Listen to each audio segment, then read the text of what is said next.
가이사랴에 고넬료라 하는 사람이 있으니 이달리아 부대라 하는 군대의 백부장이라. 그가 경건하여 온 집안과 더불어 하나님을 경외하며 백성을 많이 구제하고 하나님께 항상 기도하더니 하루는 제9시쯤 되어 환상 중에 밝히 보임에 하나님의 사자가 들어와 이르되 고넬료야 하니 고넬료가 주목하여 보고 두려워 이르되 주여 무슨 일이니이까. 전사가 이르되 네 기도와 구제가 하나님 앞에 상달되어 기억하신 바가 되었으니 네가 지금 사람들을 요바에 보내어 베드로라 하는 시몬을 청하라. 그는 무두장이 시몬의 집에 유숙하니 그 집은 해변에 있다 하더라. 마침 말하던 천사가 떠나매 고넬료가 집안 하인 둘과 부하 가운데 경건한 사람 하나를 불러 이 일을 다 이르고 요바로 보내니라. 자, 이런 이야기가 있어요. 멸치와 문어가 사랑에 빠졌습니다. 그래서 서로 결혼하기로 하고 양가 부모님께 이제 인사를 드리러 갔어요. 먼저 문어가 멸치 집안의 어른들께 인사를 드리러 갔습니다. 그런데 이 멸치 집안 어른들이 이 문어와의 결혼을 반대하는 거예요. 반대하는 이유가 뭐냐 물어봤더니 우리 멸치 집안은 대대로 뼈대가 있는 집안인데 문의 집안은 뼈대가 없는 집안이라 안 된다는 거예요. 그래서 결혼을 반대했답니다. 우리가 보통 뼈대 있는 집안 그러면 이제 명문 집안이라고 그러잖아요. 그죠? 뼈대 있는 집안 그럼 명문 집안이라고 그러는데 여러분 많은 사람들이 명문 가정, 명문 집안을 꿈꿉니다. 여러분들도 그렇죠? 좋은 가정, 명문 가정이 되기를 바라는 마음이 있잖아요. 오늘 현대인들의 가장 큰 관심이 뭘까요? 여러분들이 가장 큰 관심이 뭘까요? 보통 통계 조사를 해보니까 두 가지였어요. 첫째가 뭐냐면 가정, 그리고 두 번째가 뭘까 같습니까? 여러분은 뭐예요? 건강. 그죠? 그래서 이 가정 그리고 건강에 대한 관심들이 지대하게 크다는 거예요. 현대인들이 그렇습니다. 여러분들도 아마 마찬가지라 그렇게 생각이 됩니다. 근데 참 아이러니한 게 건강에 대한 관심이 클수록 또 현대인들이 그만큼 여러 가지 질병으로 어려움을 겪고 있다는 거예요. 또 가정에 대한 관심이 크지만 또 아이러니하게 오늘날 현대인들의 가정에 많은 그런 어려움, 위기를 겪고 있다는 거예요. 그죠? 꼭 여러분들의 가정이 아니더라도 우리 주변을 바라보면 가정의 위기로 또 건강 문제로 고통당하는 우리 이웃들이 너무 많아요. 여러분 오늘 이 가정에 관한 주제를 생각하면서 우리가 이제 5월달은 가정의 주일이고 특히 오늘 이 넷째 주죠. 넷째 주는 가정 부부주일로 지키게 되는데 우리가 가정에 대해서 한번 생각해 보면서 우리가 누구나 다 참 행복한 가정, 정말 평안한 가정을 꿈꾸잖아요. 그죠? 그러지 않는 사람이 어디 있겠습니까? 근데 중요한 것은 그런 건강한 가정, 행복한 가정이 저절로 되는 것이 아니라 우리 가족 구성원 모두가 정말 열심으로 아름다운 가정을 되기 위해서 노력해야 한다는 겁니다. 다시 말하면 아름다운 가정이 되기 위해서 가정을 갖고 가야 한다는 거예요.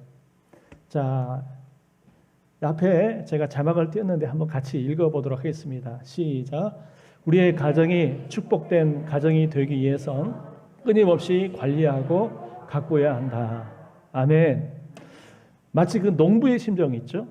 요즘 이제 농사 차리다 보니까 우리 주변에 농사를 짓는 사람들 또 텃밭을 가꾸는 사람들이 참 많은데요. 그런 말이 있잖아요. 식물은 농부의 발자국을 소리를 듣고 자란다. 그런 말이 있죠.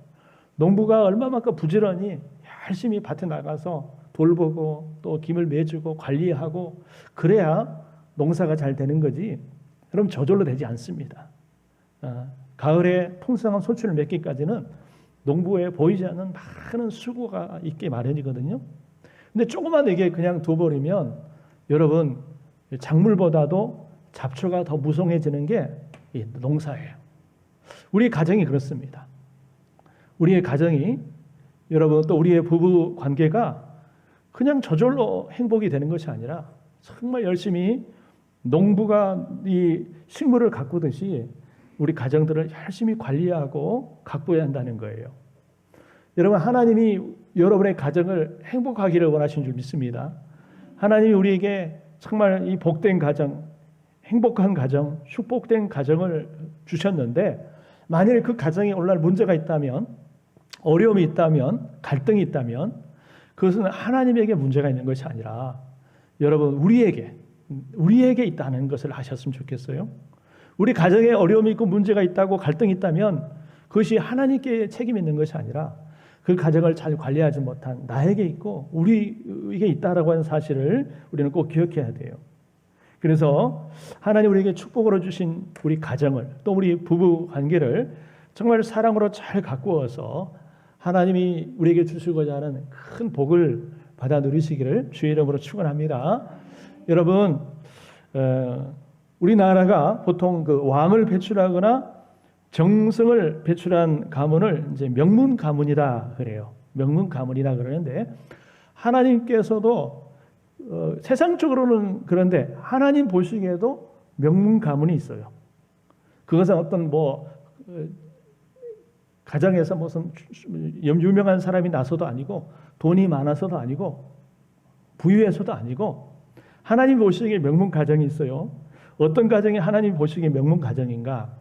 오늘 특별히 이제 고넬료의 가정을 보면서 고넬료의 가정을 모델로 해서 참 하나님이 원하시는 명문 가정이 뭔가 하는 그런 모델을 한번 살펴봤으면 좋겠는데요. 세 가지 관점에서 한번 살펴봤으면 좋겠어요. 첫째는 가정의 관점에서, 그리고 두 번째는 부부관계, 그리고 세 번째는 이 자녀 세 가지 관점에서 말씀을 나누도록 하겠습니다. 자, 고넬료 가정은 어떤 면에서 명문 가정이었는가? 자, 같이 첫째 한번 읽어봅시다. 시작. 하나님을 경외하는 경건한 가정이었습니다. 예, 오늘 우리가 읽었던 그 1절, 2절에 소개가 되어 있잖아요. 오늘 이제 10장에 보면은 이 고넬료라고 하는 사람을 소개하는데, 이탈리아대의 장교였다, 100명의 부하들을 거느린 장교였다. 사실 이것보다도 성경이 강조하고 있는 초점이 뭐냐면, 그가 이탈리아 출신이고 장교였고 100명의 부하들이 있고 이게 아니라 이 고넬료가 가졌던 신앙, 이 경건한 신앙에 성경이 초점을 맞추고 있다는 사실을 우리는 알아야 돼요. 그가 가진 신앙, 그가 가진 그 믿음, 이 믿음을 아주 중요하게 성경이 부각시키고 있다는 사실을 우리는 알아야 돼요. 여기 보니까 그가 경건하여 온 집으로 더불어 하나님을 경외했다, 하나님을 두려워했다라고 말씀하고 있습니다. 그러니까 이 고넬료 그 집안의 가장으로서 자신뿐만 아니라 그 배우자, 그리고 그 자녀들, 이 모두가 다 함께 더불어 하나님을 잘 믿고 섬기고 경외하는 가정이었다라는 거예요. 여러분, 하나님을 두려워한다, 하나님을 경외한다라는 말이 뭘까요?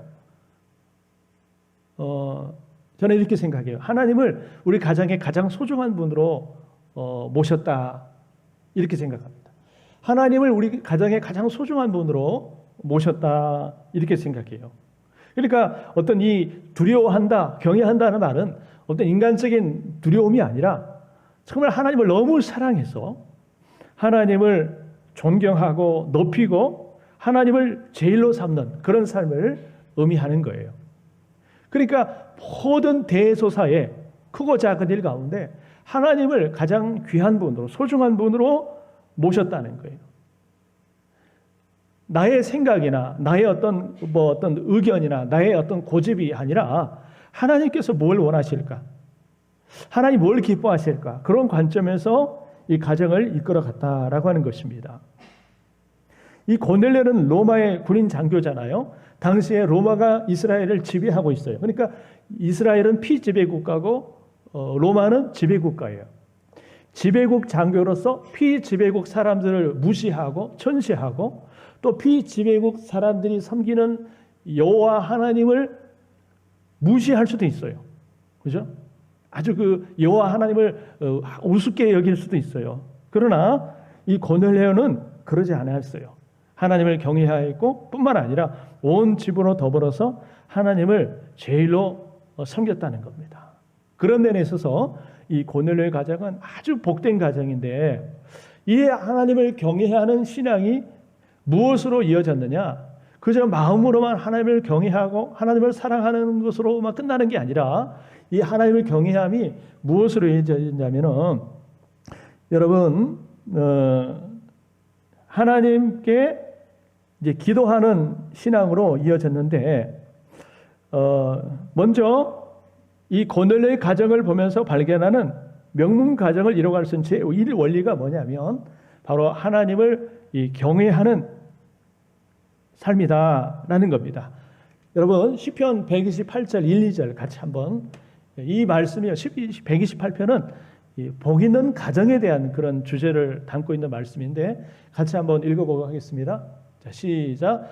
여호와를 경외하며 그 도에 행하는 자마다 복이 있도다. 내가 내 손이 수고한 대로 먹을 것이라. 내가 복되고 형통하리라. 이 가정에 주시는 말씀, 특히 그 집안의 가장에게, 생계를 책임지고 있는 가장에게 주시는 이 말씀이거든요. 근데 이제 첫 번째가 뭐냐면, 여호와를 경외하며 그 도에 행하는 자가 복이 있도다. 아름다운 가정을 이루기 위해서 뭘 먼저 해야 된다는 거예요? 여호와를 경외하는 가정이 된다는 거예요. 가족 구성원, 가장을 비롯해서 가족 구성원 모두가 이렇게 하나님을 경외하는, 하나님을 높이는 여러분 그런 가정이 돼야 된다는 겁니다. 오늘 이 고넬료의 가정을 보면서 우리의 가정들을 한번 살펴보았으면 좋겠습니다. 우리는 다 믿는 가정이잖아요. 뭐 안 믿는 가정은 말할 것도 없지만 우리 믿음의 가정인데, 그렇다면 과연 여러분의 가정에서 과연 하나님은 정말 귀한 분으로, 가장 소중한 분으로 하나님을 하나님으로 이렇게 대접해 드리고 있습니까? 하나님을 하나님으로 여러분 이렇게 섬겨드리고 있습니까? 아니면 하나님을 잃어버리고 여러분의 가정이 가장이 되어서, 여러분이 주인 되어서 그렇게 가정을 이끌어 가고 있지 않습니까? 내가 믿는 믿음의 가정이라고 하지만 사실상 우리 가정 속에 하나님을 잃어버린 가정들이 많아요. 가정의 모든 대소사 가운데 하나님의 의견을 묻지 않고 하나님의 뜻을 구하지 않고 그저 자기의 생각과 자기의 마음대로 가정을 이끌어가는 그런 가정들이 많다는 거예요. 오늘 예배를 드리면서 여러분 가정 가운데 잃어버렸던 하나님을 다시 되찾으시는, 회복하시는 여러분 되시기를 주님의 이름으로 축원합니다. 가정에 뭐 성구가 적힌 액자를 걸어놨다고 해서, 또 교편을 붙였다고 해서 믿음의 가정이 아니라, 정말 그 가정에 하나님을 하나님으로 대접해 드릴 때 그 가정이 정말 믿음의 가정이라는 사실을 꼭 기억하시길 바랍니다. 그래서 어떤 대소사를 논할 때에, 결정할 때에 항상 하나님의 뜻을 먼저 물어봐야 돼요. 우리가 옛 집안에는 어른들이 있으면 항상 그 어른에게 먼저 여쭤봤잖아요. 그죠? 가족, 자녀들이, 식구들이 어른에게 먼저 물어봤어요. 여쭤봤어요. 어르신 어떻게 하면 좋을까요? 어떻게 했으면 좋겠습니까? 물어봤잖아요. 근데 우리도 마찬가지예요. 항상 하나님께 여러분 묻고 의논하시고 상의하시고 하나님의 뜻을 구하는 여러분 되시기를 주님의 이름으로 축원합니다. 자, 그래서 이 고넬료 가정은 정말 하나님을 경외하는 가정이었는데, 그 하나님의 경외함이 자 무엇으로 나타나냐면, 여러분 첫 번째 같이 한번 1번 한번 읽어봅시다. 시작. 하나님을 경외하는 고넬료 가정에는 하나님을 향한 기도가 있었습니다. 예, 여기 보니까 하나님께 항상 기도했다라는 거예요. 당시 유대인들은 여러분 아시다시피 시간을 딱딱 정해놓고, 뭐 오전 9시, 12시, 3시 시간을 딱딱 정해놓고 하루에 3번씩 규칙적으로 기도하는 습관이 있었잖아요. 다니엘이 그랬던 것처럼, 또 사도들이 그랬던 것처럼. 그러니까 이 말은 이 가장이라고 할 수 있는 고넬료가 기도의 사람이었을 뿐만 아니라 그 배우자가, 그 자녀들이 규칙적으로 시간을 정해놓고 규칙적으로 하나님 앞에 나가서 기도하는 그런 가정이었다는 겁니다. 기도를 통해서 하나님과의 깊은 교제가 살아있는 가정이 바로 고넬료의 가정이었어요.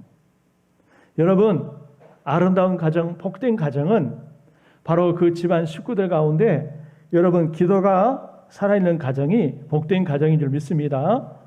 아버지의 기도가 있고 어머니의 기도가 있고 자녀의 기도가 있고 아내의 기도, 남편의 기도가 있고 자녀들의 기도가 있는 가정. 얼마나 복된 가정입니까? 여러분, 그래서 우리가 실제적으로 우리 가정이 기도하는 가정이 돼야 되겠는데, 여러분 부부가 같이 기도할 수 있는 그런 모습이 얼마나 아름답습니까? 그죠? 또 부부가 같이 기도할 뿐만 아니라 부모와 자녀가 함께 기도하는 모습 얼마나 아름다워요. 우리가 이제 금요일 날 같은 데 보면은 그 부부가 같이 이렇게 자리에 나와서 열심히 뜨겁게 기도하는 그런 가정이 있는데 참 보기에 아름다워요. 그죠? 정말 아름다워요. 그리고 더 나아가서 자녀들도 데리고 나와서 같이 기도하는 그 가정도 있어요. 여러분, 목사가 보기에도 아름다운데 하나님 보시기에 얼마나 아름답겠어요. 그래서 여러분, 우리가 바램만 가지고는 안 되고 실제적으로 우리 가정들이 그런 가정이 되었으면 좋겠습니다. 여러분, 그래서 오늘 이 자리에 여러분 앉아 계시는데 여러분들이 그 주체가 되셔서 여러분 지금 여자분들이 대부분이니까 남편들을 기도의 자리로 이끄시길 바랍니다. 아멘. 여러분 남편들을 기도의 자리로 이끄세요.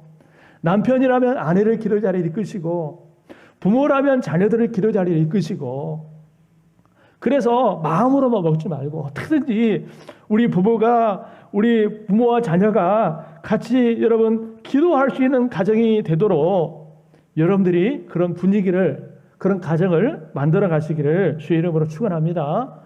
얼마나 아름다워요, 고넬료처럼. 그래서 정말 마음으로만 이렇게 소원하지 마시고 실제적으로 정말 기도하는 부부, 기도하는 부모, 자녀, 가정이 되도록 여러분 결단하셨으면 좋겠어요. 할렐루야. 그 다음에 두 번째로 한번 읽어봅시다. 시작. 하나님을 경외하는 고넬료의 가정은 이웃에게 칭찬받는 가정이었습니다. 예, 여러분 아까도 말씀드렸지만 이 백부장은요, 이 고넬료라고 하는 사람은 지배국의 장교예요. 그리고 이스라엘은 피지배국이잖아요. 지배국과 피지배국의 관계는 결코 좋은 관계가 아닙니다. 옛날 우리나라와 일본의 관계를 생각하면 쉽게 이해되잖아요. 적대 관계입니다. 원수 관계예요. 그래서 피지배국에 있는 유대인들이 그 이탈리아 장교인 그 백부장을 존경하고 칭찬한다는 것은 너무나 힘든 일이에요. 자신들을 억압하고 자신들의 자유를 빼앗아가는 그 지배국의 장교에 대해서 적대감을 가지고 있고 비난하고 그럴 수 있지만 그 사람을 존경하고 칭찬하는 것은 결코 어려운 일인데, 오늘 고넬료는요, 여러분 유대인들에게 많은 칭찬과 존경을 받았다. 표준 세번역 보니까 칭찬하더니, 이 말은 존경하더니 이렇게 표현되어 있어요. 존경했다, 그렇게 말하고 있어요. 여러분, 그렇다면은 어떻게 그런 가정이 되었을까? 어떻게 정말 존경받고 칭찬받는 가정이 되었을까? 여러분, 그게 그냥 되겠어요? 그냥 되겠습니까? 절대 그냥 되지 않아요. 그 이유가 있어요. 그 이유가 뭐냐면, 여러분, 이 고넬료는요, 남다르게 그 유대 민족들을 섬겼습니다. 섬겼어요. 자, 여기 보시기 바랍니다. 여기 2절을 보면은 백성들을 많이 구제하고, 유대 백성들, 그리고 또 표준 세번역 보니까 유대 백성들에게 자선을 많이 베풀었다. 자선을 많이 베풀었다. 그러니까 여러분, 지배국의 장교로서 피지배국들을 막 무시하고 학대하고 약잡아본 게 아니라 자신의 어떤 소유, 자신의 재산들을 가지고 여러분 나누고 베풀고 섬기는 그런 삶을 살았다는 거예요.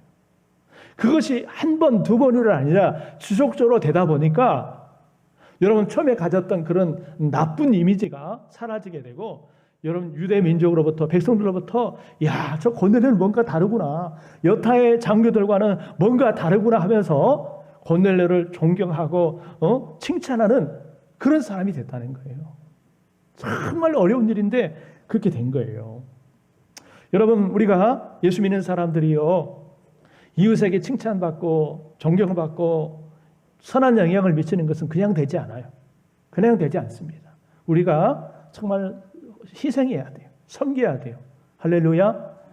그래서 주님이 그랬잖아요. 너희는 세상의 소금이고 너희는 빛이라고 그랬잖아요. 교회 속의 소금이 아니에요? 교회 속의 빛이 아니에요? 어두운 세상 속에서 너희들이 빛이 되고 소금이 되라. 여러분, 빛은 어둠을 밝히는 역할을 하잖아요. 소금은 맛을 내는 역할을 하잖아요.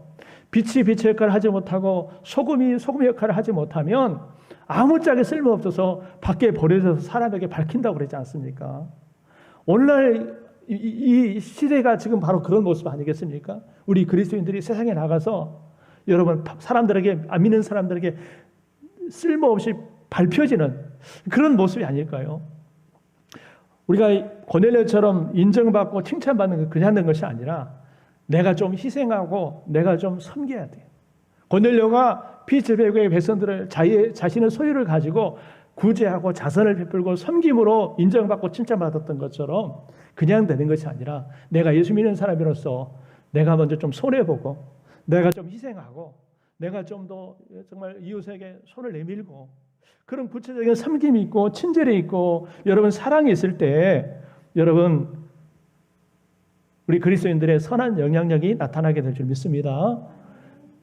다른 이웃이 봤을 때 저 집에는 교표 딱지가 붙었는데 사랑스러운 게 교표 딱지가 붙였는데 가만 보니까 참 이기적이고 자기들밖에 모르고 나눌 줄들 모르고 여러분 그러면 전도의 일이 맡기잖아요. 하나님의 영광이 가리잖아요. 그죠? 오늘 고넬료의 가정처럼 저와 여러분들이 대접받으려고 하지 말고 여러분 그랬잖아요. 대접받고자 하는 대로 너희들이 나 먼저 대접하라고 그랬잖아요. 아멘? 예. 대접을 받고자 하는 대로 먼저 대접하라고 그랬잖아요. 고넬료의 삶이 그랬다는 거예요. 그러므로 칭찬받고 존경받는 가정이었어요. 오늘 이 자리에 있는 저와 여러분의 모든 가정이 정말 이웃들과 또 여러분 일가 친척에게 인정받는 것도 참 중요합니다. 예. 사실은 나와 모르는 이웃보다도 더 힘든 게 내가 알고 있는 일가 친척이에요. 가족들. 이런 분들에게 정말 우리가 선한 영향을 끼칠 수 있는 우리 모두가 되기를 주의 이름으로 축원합니다. 그래서 첫 번째 이제 가정, 하나님을 잘 경외하는 그리고 기도가 살아있고 이웃들에게 칭찬 듣는 그런 가정에 대해서 한번 생각해 봤고요. 자, 두 번째 이제 생각해 볼 것은 이제 부부에 대해서 한번 생각해 보겠습니다. 자, 두 번째 같이 한번 읽어봅시다. 시작. 부부가 믿음으로 하나 된 가정이었습니다. 예. 여러분 2절에 보면은 그런 말씀 있잖아요. 온 가족과 더불어 하나님을 두려워했다 그랬잖아요. 온 가족과 더불어 이 말은 여러분 온 식구들이 다 함께 하나님을 경외했다 그 말 아닙니까? 하나님을 잘 믿는 가정이었다 그 말 아닙니까? 그러니까 예를 들면 오늘이 주일인데 아내만 나와서 예배드린 것도 아니고 남편만 나와서 예배드린 것도 아니고 자녀만 나와서 예배드린 것도 아니고 남편도 나오고 아내도 나오고 자녀들도 나오고 다 같이 나와서 예배했다는 거예요. 얼마나 아름다워요. 여러분 그런데 이런 가정이 되기 위해서 가장 중요한 역할을 했던 사람이 누굴까요? 바로 부부입니다. 부부예요. 부부의 역할이 가장 중요해요. 여러분 복된 가정이 되기 위해서 가장 기본이 되는 중요한 요소가 뭐냐면 부부관계예요. 가정의 핵심이 뭐냐면 부부관계입니다. 부부가 서로 화목하고 부부가 서로 평안해야 가정이 평안한 거예요. 부부가 화목해야 여러분 자녀들이 화목한 겁니다. 믿습니까? 부부 간에 서로 막 싸우고 갈등을 일으키면요. 그 밑에 자녀들이 얼마나 여러분 괴로워하는지 몰라요. 특히 어린 자녀일수록 부모가 화목하지 못하면 부부관계가 좋지 못하면 어린 아이들이 상처를 많이 받습니다. 그래서 그의 정서에 영향을 많이 주는 거예요. 그래서 우리 우리 어머니 아버지들은요 진짜 몇 번이고 막 대판 싸우고 막 헤어지고 싶은 마음이 많았지만 그런 말 있잖아요. 자식 보면서 내가 참는다. 내가 자식 보면 참는다 그랬잖아요. 우리 어른들 그랬거든요. 그만큼 이 부부 관계가 참 중요해요. 그래서 가정의 화평, 가정의 화목의 가장 핵심이 뭐냐면 부부 관계입니다. 오늘 부부주일이잖아요. 부부의 관계가 그렇게 중요해요. 옛말에 가와 만선성이란 말이 있는데 집이 화목해야 모든 일을 잘할 수 있다 그런 뜻인데 그런 면에 있어서 이 부부 관계, 배우자의 관계가 제일 중요합니다. 여러분 명문 믿음의 가정을 세워가는 것도 어느 혼자가 되는 것이 아니라 부부가 서로 같은 믿음을 가지고 마음을 합할 때 가능해요. 그러나 그것이 어렵다면 적어도 먼저 믿는 여러분들, 특히 우리 집안의 아내들의 역할이 참 중요해요. 오늘도 보니까 남편들이 많이 안 나오고 아내분들이 나왔는데 여러분 사실 아내들의 역할이 정말 중요합니다. 남자는 옛말에 남자는 여자 하기 나름이란 말이 있는 것처럼 사실 신앙생활에 그런 것 같아요. 대체적으로 우리 한국교회만 보더라도요 남자들보다 여자들의 신앙이 훨씬 좋고 뜨겁습니다. 그래서 믿지 않은 남편들이요 믿음이 막 엉터리 했던 남편들도요 아내가 신앙으로 믿음으로 잘 이끌어가지고요 집사되고 안수 집사되고 장례되고 제가 그런 걸 많이 봤어요. 여러분에게 부담을 드리는 것이 아니라 이것은 사실은 거룩한 부담이에요. 거룩한 부담이에요. 하나님께서 우리 아내들에게 우리 부부들에게 그런 역할을 허락하셨어요. 여러분 그렇다면 적어도 믿음의 가정, 믿음으로 하나 된 부부가 되려면 어떻게 되느냐? 자, 두 가지 생각했습니다. 같이 한번 읽어보겠습니다. 시작. 부부가 서로를 말씀 위에 세우자. 말씀 위에 서로 부부를 세워줘야 돼요. 여러분 마태복음 7장 말씀 같이 한번 읽어보겠습니다. 시작. 그러므로 누구든지 나의 이 말을 듣고 행하는 자는 그 집을 반석 위에 지은 지혜로운 사람 같으리니. 여러분 잘 아시는 말씀이죠. 두 개의 집이 있어요. 모래 위에 지은 집이 있고요 반석 위에 지은 집이 있어요. 평상시에는 차이를 못 느껴요. 똑같습니다. 그러나 언제 차이가 나느냐? 여러분 비바람이 몰아치고 막 태풍이 불고 창수가 나고 그럴 때 차이가 나는 거예요. 무슨 말이에요? 가정에 위기가 찾아오고 막 풍파가 몰아닥칠 때 여러분 이 반석에 진 집과 이 모래에 진 집이 차이가 난다는 거예요. 무슨 말이에요? 말씀 위에 세워진 가정과 그저 인간적인 사랑 위에 세워진 가정은 인생의 위기가 닥칠 때 보면은 차이가 난다는 거예요. 가정이 그러한 것처럼 부부관계도 마찬가지입니다. 부부관계도 마찬가지예요.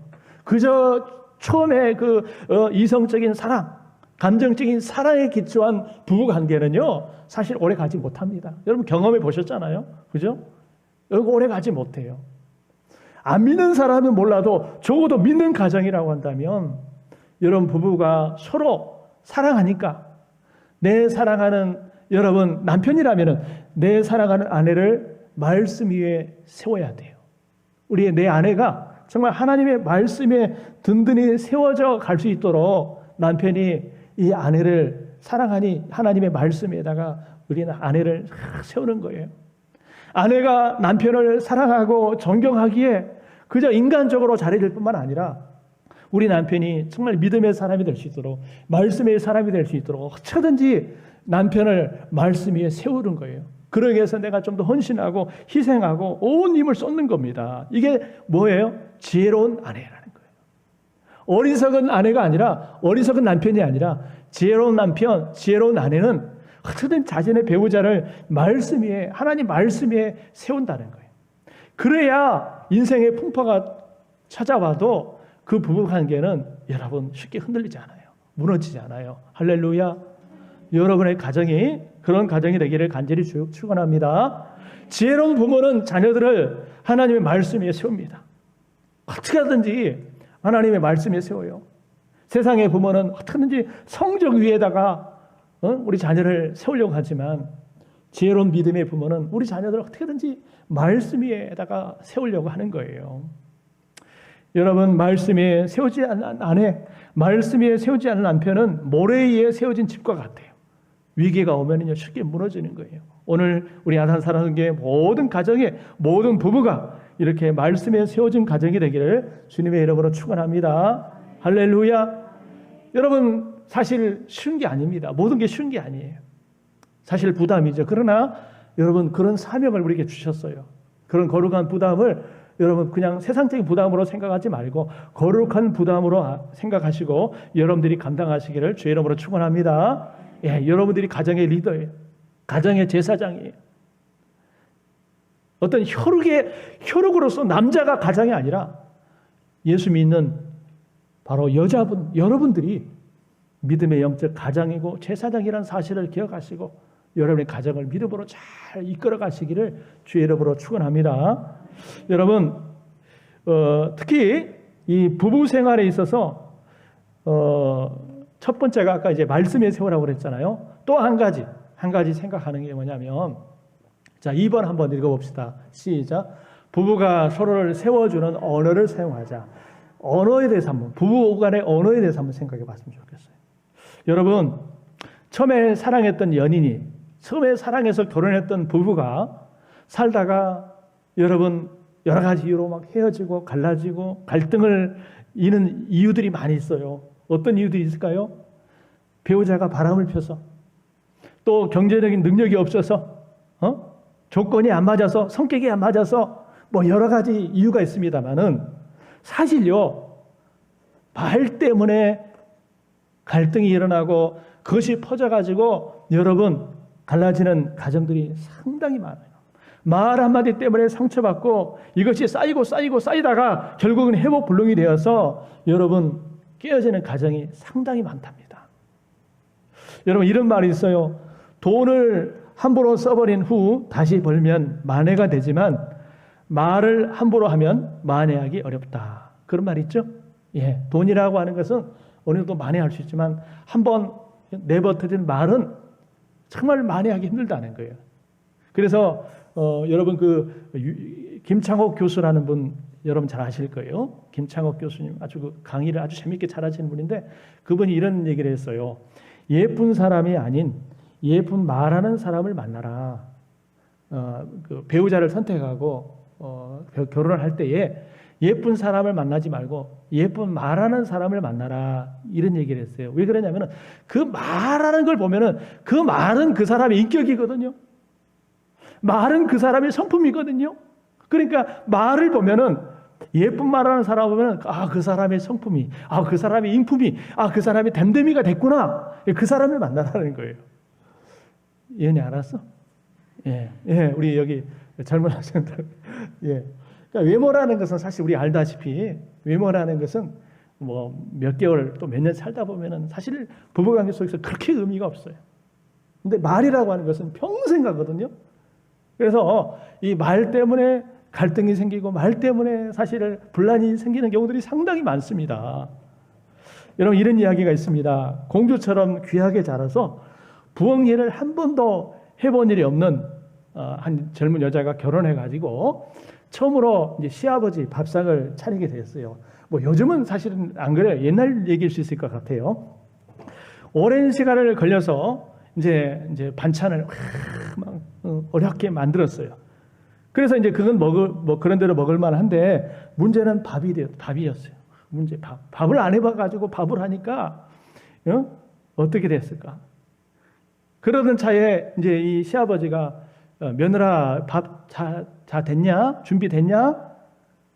그래서 물어보니까 이 시아버지 말에 할 수 없이 밥 같지 않은 밥을 올리면서 죄송한 마음으로 며느리가 말했어요. 여러분 상상해 보세요. 밥 같지 않은 밥이 뭘까? 이걸 해가지고 이제 죄송한 마음으로 막 떨리는 마음으로 이제 처음으로 시아버지 밥상을 이렇게 준비를 했어요. 그러면서 아버지 용서해 주세요.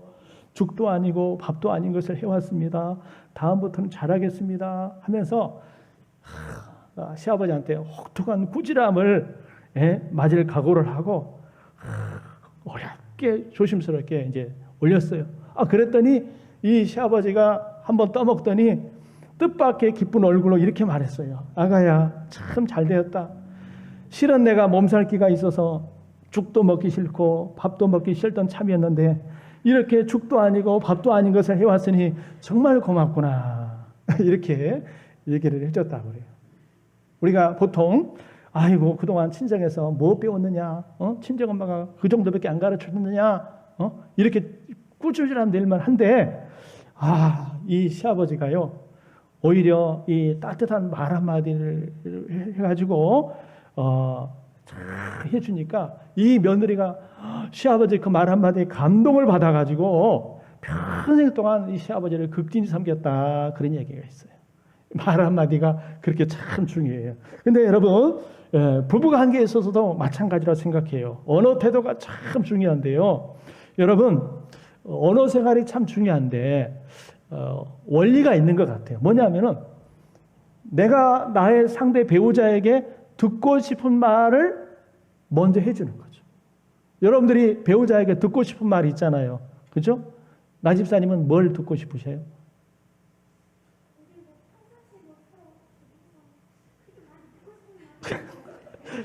평상시 뭘 저기 하시게. 예.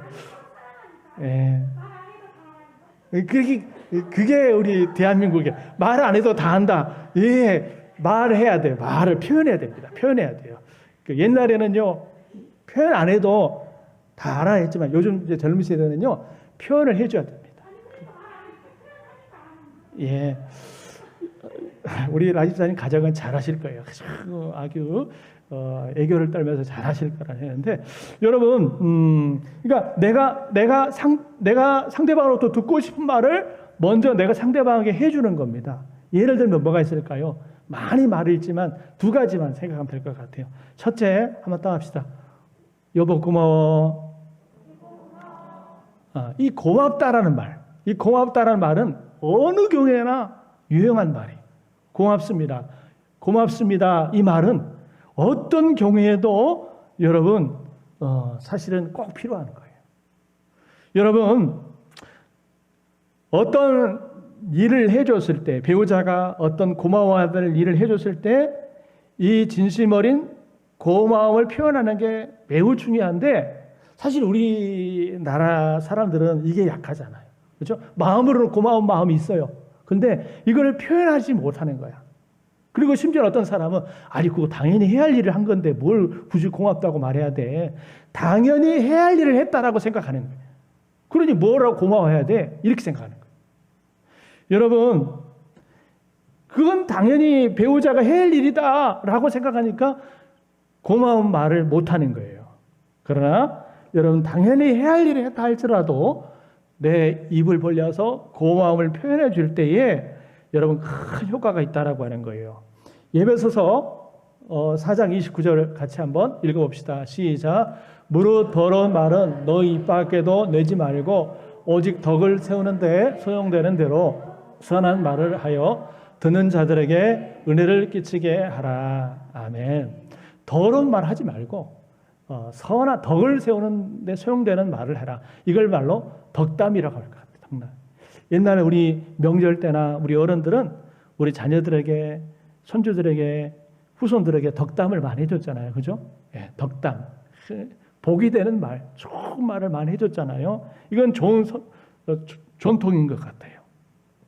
근데 우리도 마찬가지예요. 우리도 여러분 사실 배우자에게 이렇게 덕담을 많이 해주는 게 참 좋겠다 싶어요.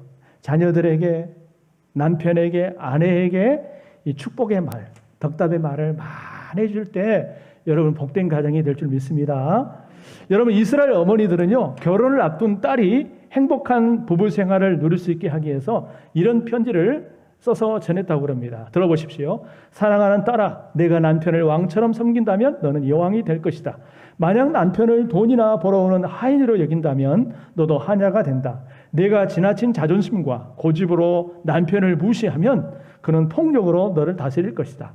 만일 남편의 친구나 가족이 방문하거든 밝은 표정으로 정성껏 접대하라. 남편은 너를 소중한 보석으로 여길 것이다. 항상 가정에 마음을 두고 남편을 공경하라. 그러면 그가 내 머리에 영광의 관을 씌워줄 것이다. 이거는 이제 친정어머니가 자기 딸에게 주는 말이지만 남편들도 마찬가지죠. 남편들도 그렇게 똑같이 해야 되죠. 그죠? 예. 여러분, 이게 사실 실습을 해야 되는데 남편이 없고 혼자들만 있어가지고 한번 서로에게 배우자 옆에 있으면 이렇게 해봅시다. 고마워, 여보 고마워. 시작. 고마워. 안 하세요? 안 하십니까? 예. 예. 사실 저는 그런 마음이 들어요. 어버이질 설교할 때도요. 항상 느끼는 게 뭐냐면 나는 어버이질 설교할 자격이 없는데 나도 효도를 제대로 못하는 사람이 어떻게 어버이질 설교를 하나 이런 생각을 항상 들어요. 그래서 사실 여건만 된다면 연세가 많으신 원로 목사님들을 좀 모셔다가 사실 그날만큼은 좀 설교를 부탁드리고 싶어요. 근데 부부주의 설교도 마찬가지. 저도 부부로 생활하지만 집사람이 앉아있지만 사실은 참 이 부부 뭐라고 해야 되나 D학점 남편 D학점 남편이라는 생각을 많이 해요. 예. 그래서 사실 이 부부주의 설교도 하면서도 사실 쑥스럽습니다. 예. 그래서 어쨌든 여러분 이렇게 고맙다 그런 말. 그리고 한 가지 더 합시다. 미안합니다. 예, 미안합니다 말도 많이 해줘요. 그죠? 우리나라 사람들은요, 자기가 잘못했어도 잘못했다라고는 말을 안 해요. 내가 잘못했어, 미안해, 이 말을 못 해요. 자기가 잘못했음에도 불구하고, 심지어는 잘못했다는 걸 알면서도 내가 잘못했다는 그 인정을 안 하려고 그런대요. 그래서 우리 대한민국 판사들이 이 부부 관계 판결할 때 제일 어렵답니다. 서로 자기는 잘못 없고 상대방이 잘못했다고 하니까 제일 어렵대요, 판결하는 게. 여러분, 그래서 여러분 우리는 하나님이 아니잖아요. 인간이다 보니까 부부 관계 속에서도 잘못할 수 있고 실수할 수도 있잖아요. 그럴 때 중요한 것은 내가 그냥 미안하다고, 내가 잘못했다고 미안하다라고 인정하라는 거예요. 거기서부터 문제가 해결된다 그 말입니다. 할렐루야. 그래서 우리가 해야 될 말이 많지만 두 가지만 잘해도 고마워, 미안해, 고마워, 미안해. 이것만 잘해도 정말 인간관계뿐만 아니라 부부관계가 잘 된답니다. 할렐루야. 예, 마지막은 짧게. 자, 세 번째 한번 읽어봅시다. 시작. 자녀에게 믿음을 계승해주는 가정이었다. 오늘 고넬료의 가정이 그랬고요. 여러분 신약 성경에 보면은 디모데가 나오는데 디모데가 어떻게 믿음의 사람이 되었고 또 지도자가 됐느냐 봤더니 그 외할머니 로이스와 어머니 유니게가 가졌던 믿음이 디모데에게 이어진 거예요. 그러니까 외할머니가 아주 믿음이 좋은 사람이었고 그 외할머니의 믿음이 어머니에게 이어졌고 그 어머니의 믿음이 디모데에게까지 계승되었다는 거예요. 그래서 디모데가 아주 훌륭한 지도자가 됐다는 거예요. 믿음의 계승이 있는 가정이 복된 가정이에요. 오늘 이 자리에 앉아있는 여러분만 예수 잘 믿고 복받는 사람이 되면 안 되고 여러분의 믿음이 우리 여러분의 자녀 세대로 개성돼야 돼요. 할렐루야. 이게 얼마나 중요한지 몰라요. 믿음의 단절이 있다면 그 가정은 진짜 하나님 축복이 끊기는 겁니다. 어떤 수단 방법을 여러분 동원해서라도 믿음의 계승을 이어가야 돼요. 그래서 여러분의 가정이 정말 고넬료와 같은 복 있는 가정, 명문 가정으로 만들어가기를 주님의 이름으로 축원합니다. 기도합시다. 하나님.